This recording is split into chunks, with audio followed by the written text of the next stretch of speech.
who do you think has to approve for somebody, a former minister of government, to still carry security protection, to still have a security protection?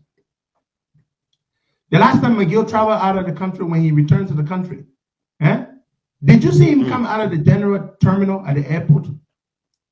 Which terminal did McGill come out of? The VIP terminal.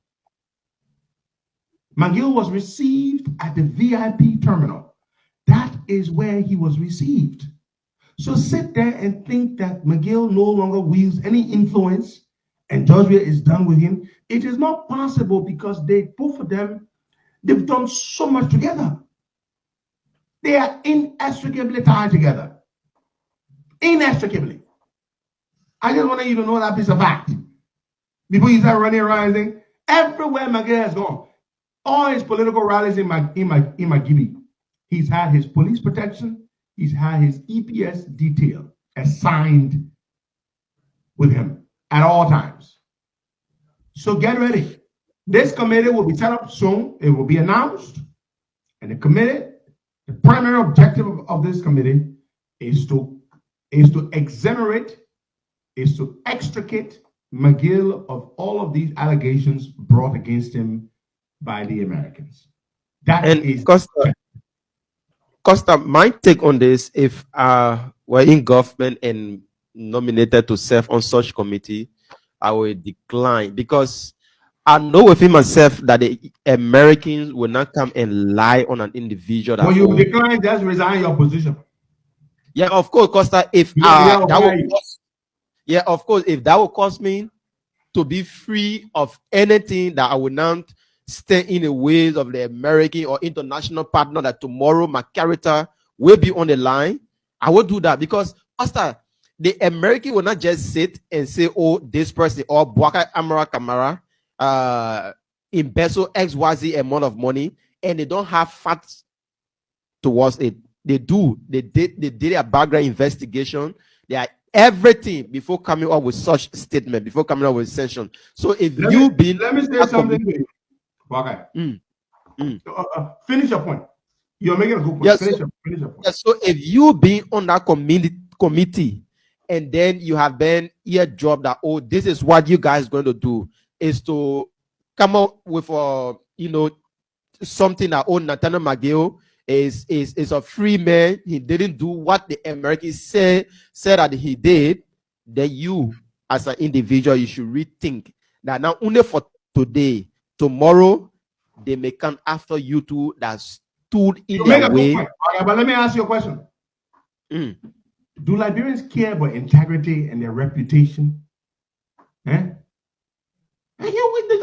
said they're talking about, oh, people should resign. Like, people in government have been treated badly, insulted, disrespected. They are still in government. Have we not seen the likes of Pipipa Guji Clown Jefferson Koji insult the likes of Musa Dean, an accomplished businessman, a lawyer, legal practitioner who ran his successful legal practice?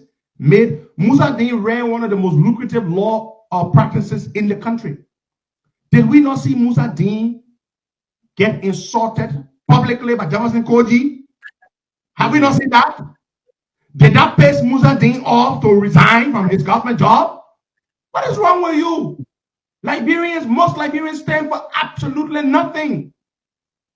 The Liberian man just wants to be in government, to steal, for morale. Anything about integrity?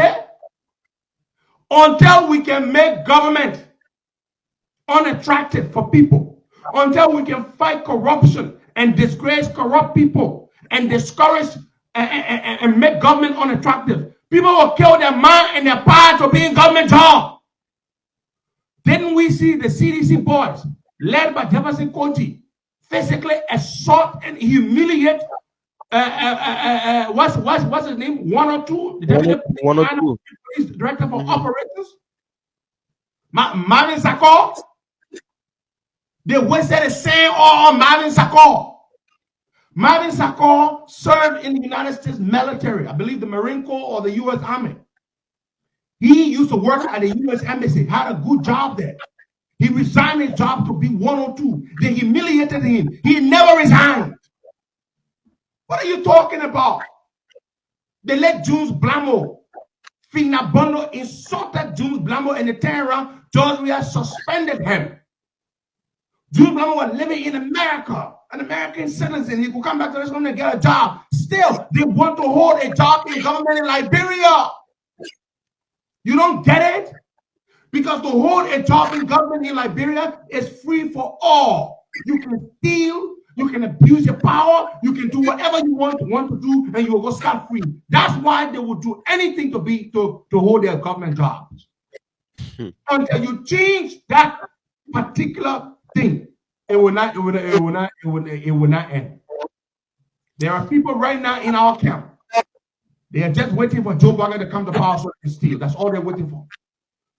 In fact, statistically speaking, most Liberians who are aspiring to go into politics are going there because they want to steal. I would say 80% of Liberians who are looking for government job wanted to steal. 80%. Whether they're in the opposition, whether they're in the ruling party, they're all the same. Don't let anybody fool you and tell you that, oh, my party, our people are better than those in the other party. You are a fool if you believe that. The only difference will be the person who sits in the presidency. If the president condones the stealing, if he lets them do the stealing and get away with it, if the president himself is a rogue, guess what? They all will steal and get away with it. 80% of the people in my camp are trying to get power so they can steal. Did you hear what I said? 80% of the people trying to get government position, they are trying to get those positions so they can build their own big houses. They can fly their wives abroad to have babies in America so they can become American citizens.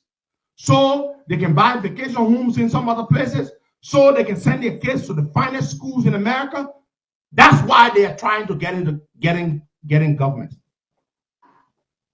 80%, that's my own statistics. 80% of the people are looking to steal. Don't let nobody fool you. Don't let them make all those big, stupid speeches. Oh, we're better than them. We are this, we are that. It's a lie. 80% of people in my camp are looking to steal. The only difference, the only thing that can guarantee that it will be different, that one human being, not the vice president, but the president who we will produce. If that president decides that when you steal, we will put you in jail and disgrace you, okay, there will be Sanama swines that will begin to rethink. Most of the people I see in this country who go to college and acquire some education, do you know why they do that? No. So that one day they can get a government job in Liberia. you don't even understand. But right here in America, many of the young men that you meet, the reason why they go to school here in America is so that they want to spruce up their CVs so they can make themselves attractive for future government positions. What are you talking about? Liberia is the one country where all the people care about is themselves. That's why we've never developed the country. Because if you're only thinking about your own interest, building that big house with that big fence and fixing that road to your house, sending your kids to the finest schools, it's a society where we are obsessed with individualism, parochial, selfish, individualistic interest. That's all we are concerned about. We're not concerned about the whole. We're not concerned about the collective, building a society that everybody can benefit from. You must fool yourself and say that you say the opposition people are any better. You are lying. We're not better. Most of us want to steal. Most of us, our role models are who? Our role models are Miguel. Our role models are Samuel Twe. Our role models are Jefferson Koji. Those are our role models. My man, you see, look, let me tell you something. And that's why a lot of people in the political parties don't like my business. Because I tell you the truth. You see what I mean? I don't even want to be I don't want to be in government. I only want power to be able to change my country or wherever I find myself. And I've said this to you over and over. I'm one of those people, I don't really care. Whether I get it, I don't get it. I don't really care because my life is okay. My life is okay. I have a fairly comfortable life. I'm doing fine. I'm doing very, very well. But let me tell you something, Boy. Most people who go in government in Liberia is to steal. That's it.